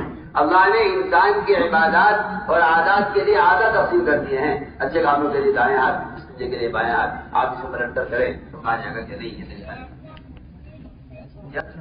یہ عادات اور عبادات میں اعضاء تقسیم ہے انسانوں کے. تو پھر آپ کو یہ کہنا کہ اس سے یہ کام کر لو، اس سے یہ کام لے لو. میں بہت تاکید کرتا ہوں اس سے آپ کو بچائیے. یہ اور میں تو کہتا ہوں کہ ذکر تبدل جاتا ہے، ذکر تبدل جاتا ہے. تبدل کا مطلب یہ ہے کہ آپ قرآن کے پڑھنے میں ذکر کرنے میں چاہے آپ کو کاٹ جب تبدل جائز تبدل ہے کہ آپ سب سے کٹ کر اللہ کا ذکر کریں تو بتائیے پھر قرآن کی تلاوت میں اس آدھے کے ساتھ جوڑنے کا کہاں گنجائش ہوگی؟ جب جائز تبدل کا حکم بنایا قرآن. بس پھر اس تبدل الیہ تبدیلا. بیوی سے، بچوں سے، اپنے دوستوں سے، متعلقین سے سب سے کٹ جائیے، سب سے الگ ہو کر اللہ کا ذکر کیجیے. آپ بتائیے، آپ سوچیے. بیت اللہ کی طرف دیکھنے کی اجازت نہیں ہے. اگر آپ بیت اللہ کی جڑ میں کھڑے ہو کر نماز پڑھ رہے ہیں تو آپ کو چاہیے کہ آپ کی نظر بیت اللہ پہ نہ پڑے. کامل نماز یہ ہے کہ آپ نماز بیت اللہ کو نہ دیں. اور آپ تلاوت موبائل دیکھ رہے ہیں اور آپ کا خیال یہ تو بڑھ رہی. اور خیال کیوں ہوا؟ یہ خیال اس لیے ہوا ہے کہ آدمی زمانے کے اعتبار سے چلتا ہے، صحابہ کے اعتبار سے نہیں چلتا. اگر صحابہ کے اعتبار سے چلتے تو آپ کو اس سے کراہیت ہوتی. کہ فقاہت اور سنت سے مناسبت کا تقاضا یہ ہے کہ آدمی کو سنت کے مقابلے میں رواجی چیزوں سے نفرت ہو. یہ فقاہت کا اور اتباع سنت کا تقاضا ہے. ہم بالکل آپ سے بے دخل بچ کر آپ سفر میں قرآن ساتھ رکھیے، ٹرین میں ہو، بس میں ہو.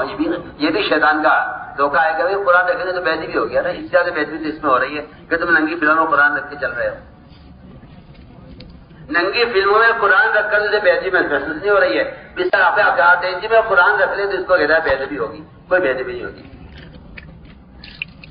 آپ میں اپنی جماعتوں سے تاکید سے کہہ رہا ہوں کہ آپ قرآن سفر میں ساتھ رکھیے. قادسیہ کی جنگ میں جو مدد آئی ہے صرف قرآن کی وجہ سے آئی. اگر منسوخ کتابوں کا تابوت لایا جائے اور اس سے اس زمانے کے لوگوں کی مدد ہو جائے تو جو قرآن ناسخ ہے اس کا ساتھ ہونا اللہ کی کون سی مدد آئے گا؟ آپ سمجھ لیجیے میں کیا بول رہا ہوں.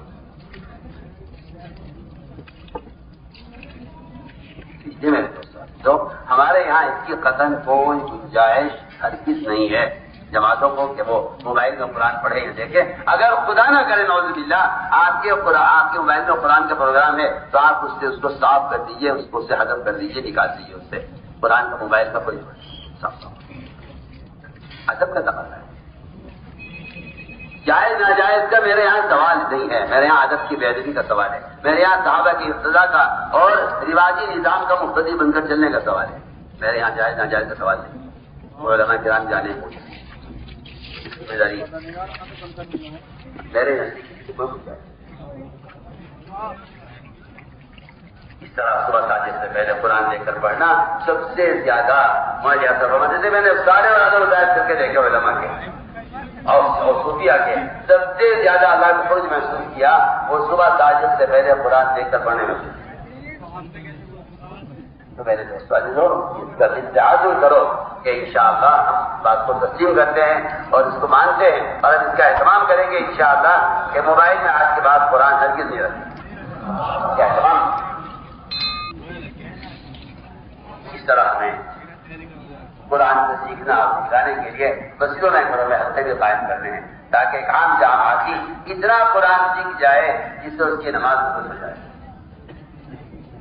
میرے دوستوں اس طرح اگر مسلمان ان فرائض کے ذریعے اور اس کو تلاوت کے ذریعے اپنے اللہ کے درمیان کے تعلق کو درست کر لے تب حدیث میں آتا ہے اللہ اس کے مخلوق کے درمیان تعلقات ٹھیک کر دیتے ہیں. جتنی جو ہے اختلافات اور لڑائی ہیں اور نفرتیں میاں بیوی میں بھائی بھائی میں ماں بیٹے میں چچا بھتیجے میں جتنی خریدیاں اور جتنے حالات ہیں اس کی بنیادی وجہ یہ ہے کہ جب بندہ اللہ سے کٹ جاتا ہے تو پھر آپس میں ایک دوسرے میں فساد اور لڑائیاں پیدا ہوتی ہیں اور جب بندہ اللہ سے جڑ جاتا ہے تو پھر اللہ تعالیٰ اس کے متعلق کے درمیان بھی اصلاح فرما دیتے ہیں. اپنے مخلوق کے درمیان کے تعلقات ٹھیک ہو جائیں گے اگر بندہ اپنے اللہ کے درمیان کے تعلقات کو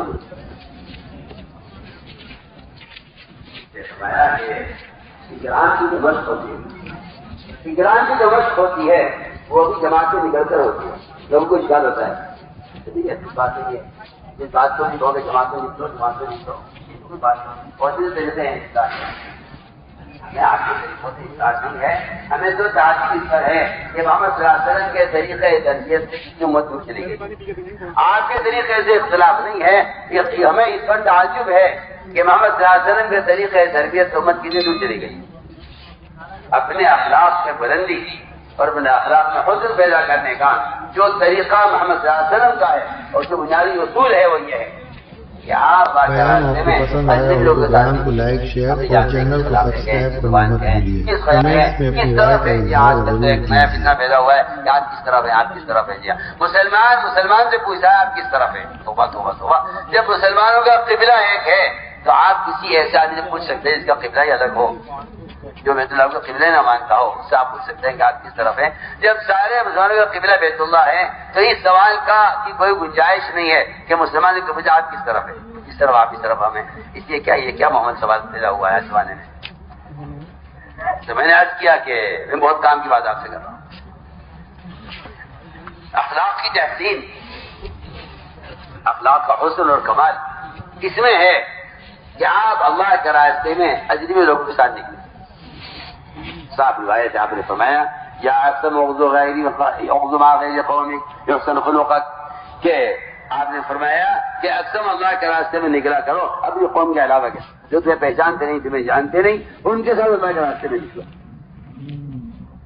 اس سے صاف معلوم ہوتا ہے اجنبیوں کو لے کر نکلنے سے اخلاق کی مشق ہوتی ہے. اپنے مقام پر لے کر آدمی دوستوں کا کرام کر لے گا بھائی کا کرام کر لے گا باپ کا کرام کر لے گا اپنے استاد کا پڑوسی کا کرام کر لے گا. جماعت میں نکلنے والے نہ اس ہماری زبان ملتی ہے نہ رنگ ملتا ہے نہ برادری ملتی ہے نہ ہمارا ملک ملتا ہے پتہ نہیں کون لوگ ہیں لیکن آپ کے ذمہ خدمت آ گئی آپ اجنبی آدمی کی خدمت کر رہے ہیں. اس سے آپ کے اندر اکرام کی استعداد پیدا ہو جائے گی. اگر آپ نے اجنبی کی خدمت کے اللہ کے راستے میں نکل کر بتائیے پھر والدین کی خدمت اپنے پڑوسی کا حق اور اپنے بھائی کا حق اور چچا کا تایا کا حق آپ کیسے ادا نہیں کریں گے. اس کی مشق ہو جائے گی اللہ کے راستے میں نکل کر.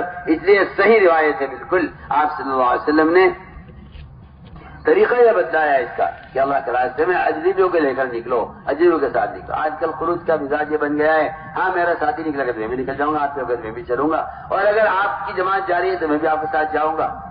نہیں میرے دوستو عزیزوں اجنبیوں کے ساتھ نکلنے سے یعنی اخلاق کی عملی مشق ہوتی ہے. اس طرح ہمیں چاہیے کہ اللہ کے راستے کے خروج سے اپنے اخلاق میں کمال پیدا کریں. اگلی بات یہ ہے کہ یہ سارے کام اخلاص کے ساتھ اور نیک نیتوں کے ساتھ ہوتے ہیں جن کے نیتوں میں فطور ہوتا ہے اور استقامت نہیں ہوتی. استقامت کے لیے اخلاص شرط ہے. جو آدمی مخلصین ہوتے ہیں ان کو استقامت حاصل ہوتی ہے. ہمیشہ آپ دیکھیں گے میدان وہ لوگ چھوڑ دیتے ہیں جن کی نیتیں ٹھیک نہیں ہوتی. اس لیے فرمایا کہ نیت کو ٹٹولتے رہو اور نیت کو سامنے رکھو ہر وقت. کہ میری نیت کیا ہے. اور یہ بات یاد رکھنا کہ نیت کا مطلب یہ ہے کہ آج ہی میں تو اللہ کے لیے کر رہا ہوں. سوال اس بات کا ہے کہ آپ اپنی قوم کی، اگر آپ اپنی قوم کی رعایت میں نبی کے حکم کی خلاف ورزی کر رہے ہیں تو پھر آپ اپنی قوم کے لیے عمل کر رہے ہیں. اس لیے کہ اخلاص صرف نیت کا ٹھیک ہونا نہیں ہے، بلکہ اخلاص کا مطلب یہ ہے کہ آپ میدان میں جو محنت کر رہے ہیں اس سے آپ، اگر آپ کی قوم ملامت کرتی ہے آپ کو تو آپ قوم کی ملامت کا خیال نہ کریں. آپ کے رشتہ دار یہ کہتے ہیں کہ آپ ادھر کیوں جا رہے ہیں تو آپ ان کی پرواہ نہ کریں، یہ اخلاص ہوگا. ورنہ مخلص وہ نہیں ہوتا جو قوم کی رعایت کرتا ہو اور اللہ کے رسول کی رعایت کرتا ہو، اس کو تو کہیں مخلص نہیں کہا گیا. مخلص تو وہ ہے جو اللہ کے رسول کے حکم کو پورا کرنے میں قوم کی رعایت نہ کرے، ان کو مخلص کہا گیا. اس طرح میں اپنی نیتوں کو ٹٹولتے رہنا چاہیے. میرے دوستو عزیزو، ان ساری صفات کا بندہ پیدا کرنے کی یہ ایک عملی محنت ہے جس کے لیے اللہ کے راستے میں نکلا جاتا ہے. اسے حضور اکرم صلی اللہ علیہ وسلم نے نکلنے کے خوب فضائل بیان کیے ہیں. سب سے پہلی بات تو یہ ہے کہ نکلنے کو مال اسباب پر موقوف نہیں کیا. نہیں یہ سواری پیدل چلو، نہیں یہ سواری پیدل چلو. پیدل چلنے کے اتنے فضائل بیان کر دیے. فرمایا اللہ کے راستے پیدل چلنا، یہ جو غبار اڑے گا اللہ کے راستے پیدل چلنے سے، اس غبار کے بقدر قیامت سے مشک دیا جائے گا. بعض روایتوں میں ہے کہ اللہ اس غبار کو جنت میں جنت و حسن کے لیے بطور فوٹو کے استعمال کریں گے. عبداللہ مبارک رحمۃ اللہ علیہ نے اپنے اللہ کے راستے کے خروج کے غبار کو جمع کیا تو اس سے اتنی مٹی جمع ہو گئی کہ جس سے اینٹ بن گئی. فرمایا کہ میرے قبر میں رکھی جائے. یہ کتنا اللہ کے راستے کے غبار سے محبت کرتے تھے لوگ. جی ہاں، یہ امام محدث عبداللہ مبارک 6 مہینے پھینکتے تھے، 6 مہینے درس دیتے تھے. ان کے 6 مہینے کی نقل حرکت سے ان کا علم اتنا متعارف تھا امت میں کہ اس کے ذریعے سے ان کا علم پھیلا اور طلبہ کی تعداد ہزاروں تک پہنچ گئی علاقوں تک. اس کی بنیادی وجہ یہ ہے کہ وہ علم کو لے کر پھرا کرتے تھے جس سے ان کا علم متعارف تھا. اس زمانے میں اللہ مجھے معاف فرمائے، علماء کا کیونکہ عام مزاج پڑھانے کا نہیں ہے اور سکھانے کا نہیں ہے تو یہ ایک عالم کا عالم ہونا عوام جانتے نہیں ہیں. بعض محلے میں علماء رہتے ہیں لیکن اپنے علم کو چھپاتے ہیں جس کی وجہ سے وہاں کے عوام کو خبر نہیں کہ یہ عالم ہے. عالم کو چاہیے کہ اپنے علم کو ظاہر کرے. تو میں نے عرض کیا کہ اس طرح ہمیں اللہ کے راستے میں نکلنے میں اس کی پوری کوشش کرنی ہے کہ جہاں تک ہو سکے پیدل چلیں. کہ پیدل چلنا جہنم کی آگ کو ٹھنڈا کر دیتا ہے. تو دنیا میں جو اللہ کے عذاب کے مظاہر ہیں وہ کیسے ختم نہیں ہوں گے؟ فتنے، فسادات، دنیا میں جو حالات مسلمانوں پر ہیں، سب سے زیادہ اللہ کے راستے میں پیدل چلنا اللہ کے عذاب کو ہٹا دیتا ہے اور اللہ کے غصے کو ٹھنڈا کر دیتا ہے. اگر جہنم کی آگ ٹھنڈی ہو سکتی ہے اللہ کے راستے کے پیدل چلنے سے، تو دنیا میں جو اللہ کے عذاب کے مظاہر ہیں وہ کیسے ختم نہیں ہوں گے؟ اس طرح جہاں تک ہو سکے ہم پیدل چلیں. اللہ کے راستے میں نکلنے کے فضائل خوب آپ نے سنے ہیں. منتخب احادیث اہتمام سے پڑھیں، اس لیے کہ منتخب احادیث میں اللہ کے راستے میں نکلنے اور مسیح کی آبادی کے جو فضائل بیان کیے گئے ہیں، یہی ہمارے کام کا عنوان ہے، یہی کام کی روح ہے اور اس کو ہر موقع پر، ہر قدم پر ذہن میں رکھنا چاہیے. اس طرح ہم اللہ کے راستے میں جہاں جہاں کا رخ بنا ہے جماعتوں کا، جماعتیں اپنے رخ پر جو ہے روانہ ہوں. جو بیرون جانے والی جماعتیں ہیں وہ تو اس وقت آئیں جب ان کے ویزے اور ان کے خروج کی کارروائی پوری ہو جائے. ورنہ ہم صاف طور عرض کرتے ہیں کہ خروج کا جو ہے جو کارروائی کا وقت ہے اس کو ہم خروج میں شمار نہیں کرتے. اس میں جماعتیں کہتے جی ہمیں تو نکلے ہوئے 1 مہینہ ہو گیا ہے، ہم لوگ 6 مہینے رہ گئے ہیں، اب تو نکلے ہوئے تو 15 دن ہو گئے ہیں اور ہمارے تو 15 دن کم ہو گئے. نہیں، 4 مہینے اس ملک میں پورے لگنے چاہیے اور 15 دن پہلے 15 دن بعد میں بیرون کی جماعتوں کا وہ نظام الدین کے تابع ہیں، اس کا اہتمام کیا جائے. اپنی جب کارروائی پوری ہو جائے تب جماعت مکمل ہو کر نظام الدین آئے. اس کا ہم اہتمام کریں. جو جماعتیں ہمارے اللہ کے راستے میں نکل رہی ہیں، ہم نے عرض کیا کہ اپنے آپ کو سب سے پہلی بنیادی بات یہ ہے کہ لائنی باتیں سے آپ کو بچائیں. اس لیے کہ لائنی باتیں یہ کرنے کاموں سے آدمی کو غافل کر دیتی ہیں. لائنی بڑے بڑے عمل کو ضائع کر دیتی ہے. آپ غور کیجئے، ایک صحابی شہید کیے گئے اللہ کے راستے میں، ان کا جانب اٹھا کر گھر پہنچایا گیا. آپ صلی اللہ علیہ وسلم ان کے گھر والوں کی تسلی کے لیے تشریف لے گئے. اب وہ ان کا جنازہ رکھا ہوا تھا. ان کی والدہ ان کے چہرے مٹی پہنچتے ہوئے کہنے لگی میرے بیٹے تمہیں جنت مبارک ہو. آپ کی والدہ سے کہا تم نے اس کو جنتی کیسے کہہ دیا؟ تمہیں کیا معلوم کہ اس نے اللہ کے راستے میں نکل کر لایانی بات کی ہو. آپ سوچیے، آپ کتنی بڑی لایانی ہے موبائل. جس کو جماعتیں ساتھ لے جانے سے باز نہیں آتی. آپ سوچیے یہ نہیں تھا کہ جماعتیں کیا کرتی ہیں. کوئی بات پیش آ جاتی تھی, کوئی حادثہ پیش آ گیا, کوئی مشورہ کرنا ہے, ہم جب لے کر جاتے تھا اور باہر دکان پر جا کر جو ہے دکان پر جا کر کسی ٹیلی فون سے رابطہ کر لیا کرتا تھا, کوئی مشکل نہیں تھی. یہ شیطان ساتھ لگ گیا ہے, جسے نمازیں, تعلیم کے حلقے, قرآن کے حلقے, عبادات, اذکار, بلکہ میں کہتا ہوں پورے معاشرے کو جس نے آگ لگائی ہے, بعض علماء کو اللہ جزائے خیر دے, اور جو اس کو میزائل تک کہا کہ موبائل نہیں میزائل ہے یہ, جو تمہارے معاشرے کو برباد کر رہا ہے اور تمہارے حلقوں پر ہی بمباری کر رہا ہے. دایانی کی تمہیں احساس نہیں ہے, کیا کرے اب عوام کو کیا رہو, تو پڑھے لکھوں کو بھی احساس نہیں ہے. میں پہلے بھی عرض کر چکا ہوں, جس مجلس میں تصویر ہوگی موبائل سے بھی اگرچہ ہو, تو وہاں خدا کی قسم فرشتہ نازل نہیں ہوگا اور آپ کی تربیت اور تعلیم کا کوئی نظم نہیں ہوگا, کوئی استعداد نہیں پیدا ہوگی. لاکھ آپ نشر و اشاعت کریں موبائلوں سے, جہاں تصاویر ہوتی ہے وہاں شیاطین کا نزول ہوتا ہے, وہاں ملائکہ کا نزول نہیں ہوا کرتا. حدیث بالکل صاف ہو, کوئی اس کا انکار کرے تو حدیث کا منکر ہے. جس مجلس میں تصاویر ہوتی ہے وہاں فرشتے نازل نہیں ہوتے, اور فرشتوں کے نزول کے بغیر عمل کی استعداد اور فرشتوں والی اطاعت کی صفت پیدا نہیں ہوتی. انہیں وہ تاکید سے آپ سے عرض کر رہا ہوں, جو مانے گا فائدہ اٹھائے گا.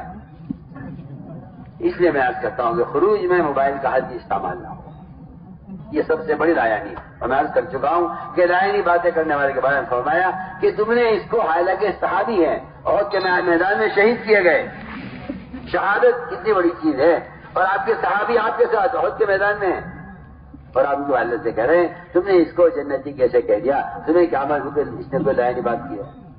اس لیے میرے دوست سمجھو, لایانی باتوں میں آپ کو ہمیں بچانا ہے. جو جماعت اللہ کے راستے میں نکل رہی ہیں, ٹرین سے یا بس سے جو سفر کریں یا پیدل, ان کو چاہیے کہ آپس میں سیکھتے سکھلاتے دعوت دیتے ہوئے چلیں. ٹرین میں سب کا ایک ساتھ بیٹھنا کوئی ضروری نہیں ہے.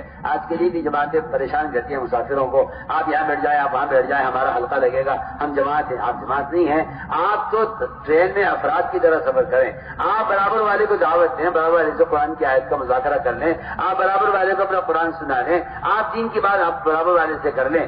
لیکن ساتھیوں کو پریشان کرنا, مسافروں کو تنگ کرنا, یہ کوئی طریقہ نہیں ہے. ایسے لوگوں کا جہاد اللہ کے یہاں سے مردود ہو جاتا ہے. ہماری جماعتیں ٹرینوں میں نہ تعلیم کا حلقہ قائم کریں, نہ کوئی مذاکرہ کریں, نہ مذاکرے کی جگہ ہے نہ تعلیم کی جگہ ہے.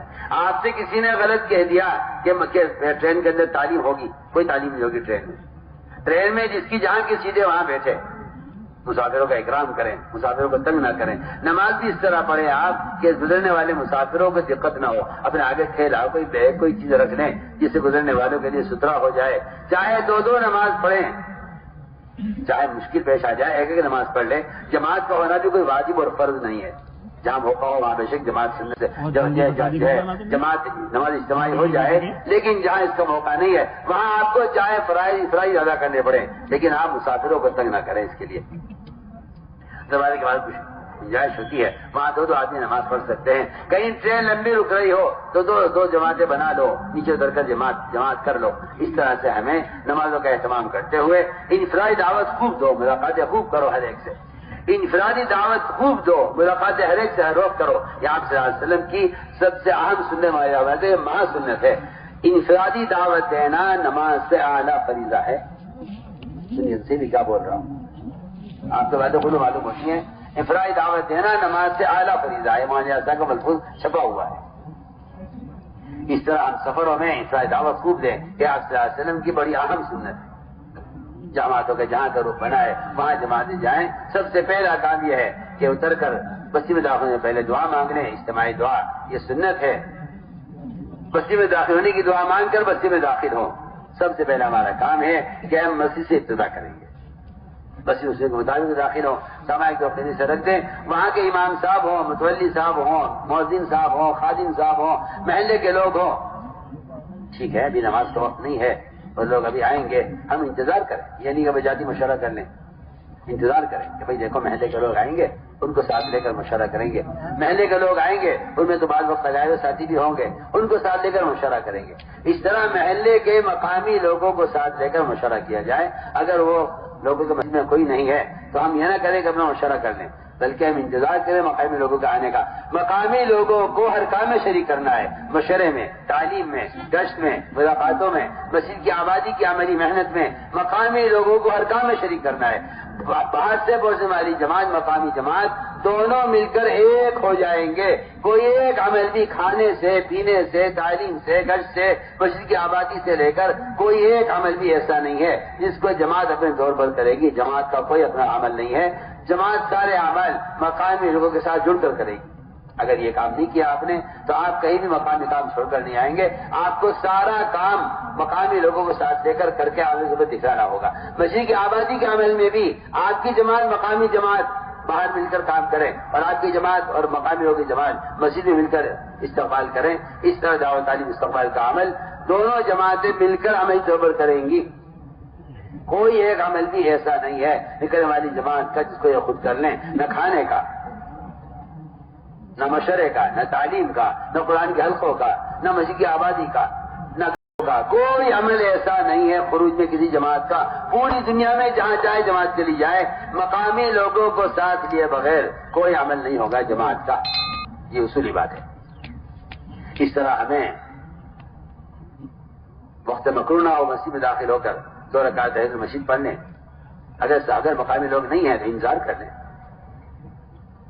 امیر صاحب کو چاہیے ساتھیوں کو جمع کر کے مسجد کا آداب سمجھائیں، مسجد میں رہنے کا طریقہ بتلائیں کہ یہاں مربوطہ سے داخل نہ کی جائے، سامان خرید سے رکھا جائے. بہت سے کام کرنے کے ہیں. جب مقامی لوگ آ جائیں تو ان کو لے کر اپنے ساتھ پھر 24 گھنٹے کا نظم بنائیں. مقامی لوگوں سے پوچھیں، یہاں لوگ فارغ سب ملتے ہیں. آپ ملاقاتیں کر کے آ گئے اس وقت میں جبکہ لوگ مشغول تھے. آپ کی ہماری ملاقاتیں ہو گئی. جب لوگ فارغ ہو اپنے گھروں پر اس وقت آپ ملاقاتوں کا نظم بنائیں.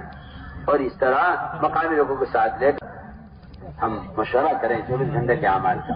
اپنے کھانے کا نظم پہلے ہی کر لیں تاکہ مقامی لوگ ہمیں ہمارے کھانے کے انتظام میں نہ لگیں. ہمیں اپنے ہر عمل سے بتانا ہے کہ آپ میزبان ہیں، مقامی کے لوگ آپ کے مہمان ہیں.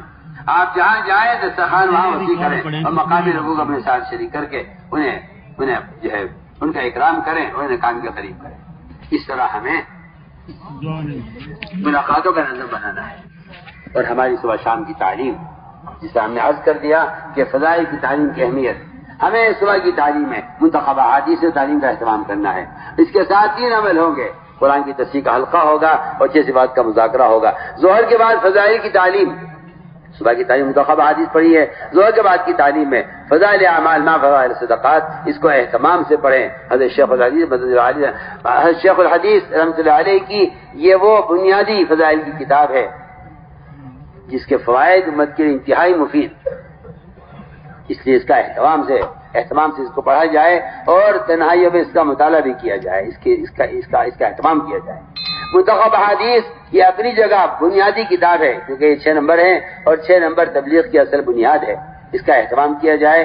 ساتھی کتابیں اپنے ساتھ رکھیں. انفرادی مطالعے میں، ٹرین میں ہیں، بس میں ہیں، گاڑی میں ہیں، سفر میں ہیں، انفرادی مطالعے میں فضائل اعمال منتخب احادیث رہنی چاہیے. حیات الصحابہ کو بھی انفرادی مطالعے میں خوب رکھا کرو تاکہ اس کتاب کو پڑھنے سے ہمارا دعوت کا مزاج بنے. حضرت حیات الصحابہ میں آپ صلی اللہ علیہ وسلم کے دعوت کے انفرادی جو ہے واقعات نقل کیے ہیں جس سے ہمارا مزاج مشقت کا اور ہمارا مزاج تکلیفوں کے برداشت کرنے کا بنے گا. حیات الصحابہ کا پڑھنا بہت ضروری ہے اس کام کو سمجھنے کے لیے. جو لوگ حیات الصحابہ نہیں پڑھتے، اس کا وہاں پہ غور نہیں کرتے، انہیں بہت زیادہ اشکال ہوتا ہے. اشکال کی وجہ یہ ہے کہ آدمی جس لائن کے طریقہ کار سے واقف نہیں ہوتا وہ اپنے طریقہ کار کی وجہ سے اس طریقہ کار سے اختلاف کر بیٹھتا ہے.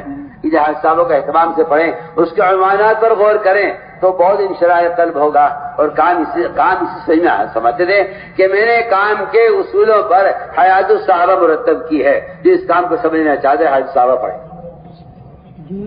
اس طرح میں نے عرض کیا کہ تعلیم کا طریقہ ہوگا. تعلیم کے ساتھ تعلیمی گشت ہوگا. ہر ایک کو دعوت دے کے عمل میں لا کر جوڑنے کی کوشش کی جائے. اور اس کے ساتھ ساتھ میں نے عرض کر دیا کہ تعلیمی گشت، اگلا خصوصی گشت، وہاں کے علماء ہیں، خواص ہیں، ان سے ملاقات اور انہیں بھی مسجد میں آنے پر آمادہ کریں. علماء سے درخواست کریں کہ آپ مسجد میں تشریف لائیں. ہماری جماعت سے کو نصیحت بھی کریں اور ہمیں مسائل بھی سکھلائیں. اس کی ملاقات کے لیے ان سے وقت لیا. اللہ نے آپ کو علم دیا. ماشاءاللہ مفتی صاحب ہیں, مفتی صاحب مسجد میں آئیے, ہم آپ سے نماز غسل فرائض اور نماز کا طریقہ آپ سے سیکھیں. ہماری جماعت نکلی ہوئی ہے, آپ جب تک جماعت یہاں ہے آپ کچھ اور مسجد کو دیتے رہیں گے تو ہمیں ایک عالم سے یہ استفادے کا موقع مل جائے گا. اس طرح آپ علماء سے ملاقات کر کے ان سے مجھ کے لیے وقت لیں. خواص اور وہاں کے اغنیا سے بھی ملاقات کریں. ان کے مال سے نہ متاثر ہوں, نہ ان کے سامنے ان کے مال کی جو ہے برائی کریں, بلکہ کہیں کہ اللہ نے آپ کو بڑی عزت دی ہے, اللہ نے آپ کو بڑا مقام دیا ہے.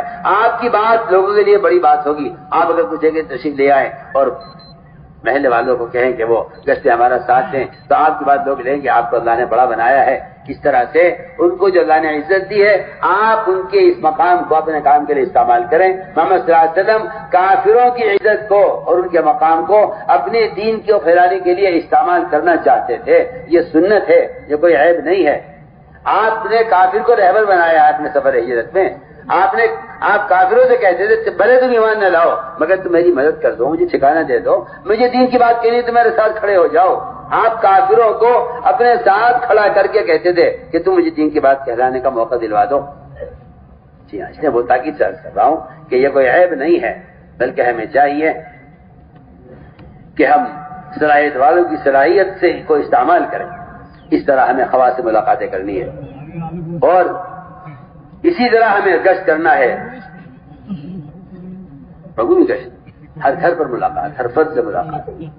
جو تیار ہو جائے ان کو وصول کرنا ہے. وصولی گشت اگر نہیں ہے تو آپ نے ساری محنت اپنی ضائع کر دی ہے. صرف ملاقاتیں کر کے لوگوں کے کان میں بات ڈال دینا اور وہ وعدے کر لیں, آپ وعدوں پر کا انتظار کریں. نہیں, انتظار نہ کریں بلکہ آپ جا کر انہیں گھروں سے وصول کریں, ان کے خرچے وصول کریں, ان کے بستر وصول کریں. اس طرح ہمیں ہر جگہ سے نقد جماعتیں بنا کر اللہ کے راستے میں نکالنی ہیں. ہر جگہ جا کر 24 گھنٹے مسجد کو آباد کرنے کی محنت نکلنے والی جماعتوں کو مقامی لوگوں کے ساتھ لے کر کرنی ہے. یہ میں آپ سے بنیادی بات کر رہا ہوں, یہ بہت ضروری بات ہے. ہماری جماعتیں جا کر مقامی لوگوں کے تابع ہو جاتی ہیں, حالانکہ مقامی لوگ آپ کے تابع ہیں, آپ مقامی لوگوں کے تابع نہیں ہیں. 24 گھنٹے مسجدیں آباد ہو سکتی ہیں. ہماری ایک جماعت میں 15 20 ساتھی ہوتے ہیں. کتنی آسانی کے ساتھ آپ مسجد کو آباد کر سکتے ہیں. آپ مقامی لوگوں سے کہیے کہ بتائیے ہماری جماعت ہے مسجد میں ٹھہری ہوئی ہے, ہماری جماعت مسجد میں ٹھہری ہوئی ہے, بتائیے جناب آپ کی جماعت میں سے کون ہمارا ساتھ دے گا؟ آدھی رات کے لیے کون تیار ہے؟ آدھی رات کے لیے کون تیار ہے؟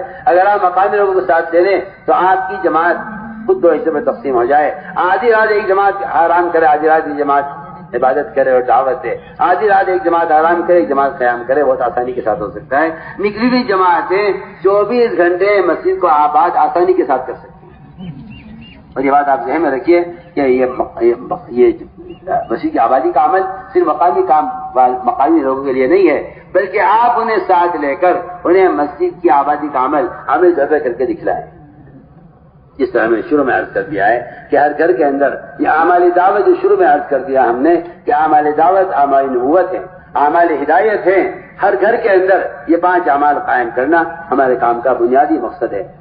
قرآن کی تصحیح کا حلقہ, کتابی تعلیم, جذبات کا مذاکرہ, اللہ کا راستے میں نکلنے عورتوں کی تشکیل اور اگلے کا مشورہ. یہ 5 جو کام گھروں میں ذرا اہتمام سے کیے جائیں. اس طرح ہمیں ہر جگہ اعمال دعوت کا اجتماعی ماحول قائم کرنا, اصل اجتماعی ماحول قائم کرنا ہے. اصل تربیت اور تعلیم کا جو سبب ہے وہ اجتماعی اعمال ہے. حدیث میں صاحب آتا ہے جو مضبوط وکیل ریوڑ سے الگ ہو جائے وہ خطرے میں ہے, اس کا دشمن بھیڑیا ہے. وہ آدمی جو عمل میں مضبوط ہے لیکن اجتماعی عمل سے کٹ جائے کہ اس کا دشمن شیطان ہے. فرمایا مضبوط وکیل اگر ریوڑ سے باہر ہو جائے تو خطرے میں ہے, کمزور وکیل ریوڑ کے درمیان میں ہے تو یہ محفوظ ہے. اس طرح ہمیں ہر جگہ اجتماعی عمل کا ماحول قائم کرنا ہے. کریں گے انشاءاللہ کوشش.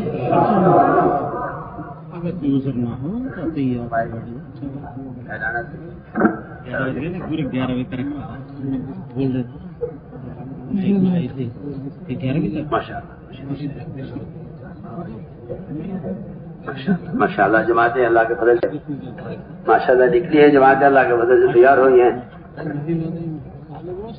5 ماہ اور 2 ماہ کی ماشاء اللہ مسکرات. 2 ماہ بیرون کی جماعتیں اور 5 ماہ بیرون کی جماعتیں. ماشاء اللہ 45 جماعت الحمدللہ.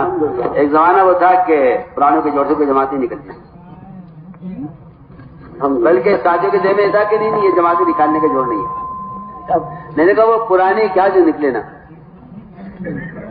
پرانی کیا جو نکلے، اللہ کا فضل ہے اس وقت پوری دنیا میں جہاں بھی پرانوں کا جوڑ ہوتا ہے پتہ نہیں چلتا لوگوں کو کہ یومی اجتماع ہو رہا ہے، یہ پرانوں کا جوڑ ہو رہا ہے، اس لیے کہ جمع ہونے کا مقصد ہی نکلنا ہے۔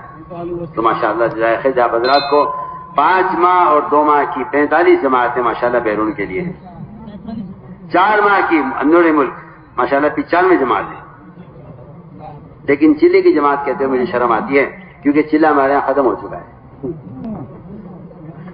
چلہ صرف عورتوں کے لیے رہ گیا انشاءاللہ، یہ چلہ صرف عورتوں کے لیے رہ گیا ہے۔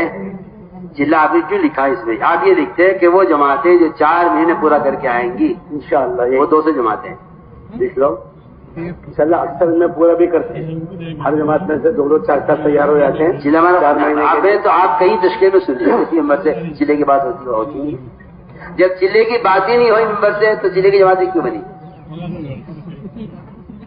ہمارا خطب پوری دنیا میں ہم کہتے ہیں کسی ممبر سے چلے کا ذکر اب نہیں ہے، تو پھر آپ ہی چھوڑ دیجیے اس کو انشاءاللہ، ٹھیک ہے؟ جی ہاں ٹھیک ہے۔